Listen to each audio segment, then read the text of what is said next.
الذی خلق الموت والحیات لیبلوکم ایکم احسن عملا، کہ جو موت کو بھی پیدا اسی نے کیا ہے، اگر وہ نہ چاہے تو موت بھی پیدا نہیں ہو سکتی۔ الذی خلق الموت والحیات، زندگی کو بھی اس نے بنایا ہے۔ اللہ کہہ رہے میں نے موت کو بھی میں نے پیدا کیا اور زندگی کو بھی کس نے پیدا کیا؟ اللہ نے پیدا کیا۔ اچھا اب ایک سوال اور ہے، انسان پہلے مرتا ہے یا پہلے زندہ ہوتا ہے؟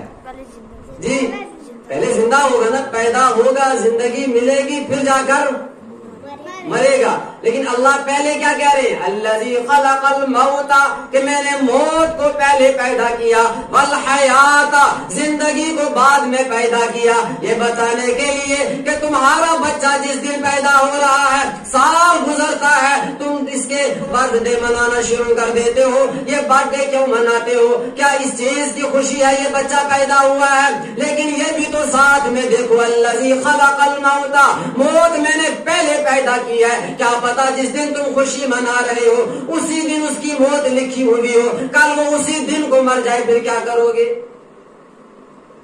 یہ برتھ ڈے منانا یہ اسلام کا کنسپٹ نہیں ہے۔ اسلام نے سب سے پہلا کوئی کنسپٹ اگر دیا، الذی خلق الموت والحیات، کہ بندے موت پہلے پیدا ہوئی ہے، حیات بعد میں پیدا ہوئی ہے۔ اس حیات کو جب مل جائے، اس حیات کے اندر آ کر کے تو اللہ کا نافرمان بن جاتا ہے، تو اللہ کے در کو چھوڑ جاتا ہے، تو اللہ کے راستے کو چھوڑ جاتا ہے۔ لیکن خیال رکھنا تیری موت پہلے پیدا ہوئی ہے۔ تو اب بتاؤ جس بندے کو یہ ذہن میں رہے کہ مجھے مرنا ہے، موت میری پیدا ہو چکی ہے، بتاؤ کیا وہ غلط کام کرے گا؟ جی نمازیں چھوڑے گا؟ نہیں چھوڑے گا نا۔ کیوں نہیں چھوڑے گا؟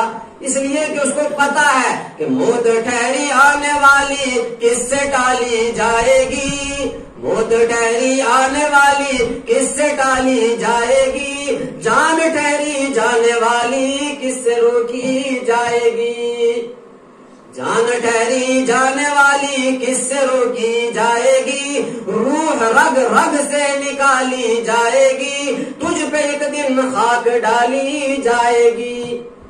جس بندے کو ذہن میں یہ ہوگا کہ مجھے مرنا ہے، وہ بندہ نماز چھوڑے گا نہیں، اس لیے کہ جب نماز کا وقت آئے گا، اب دل کر رہا ہے کہ نماز چھوڑوں، لیکن وہ ساتھ میں سوچے گا اگر میری موت اسی وقت میں لکھی ہوگی، میں مر گیا تو اپنے رب کے سامنے کس حال میں جا کر کے منہ دکھاؤں گا؟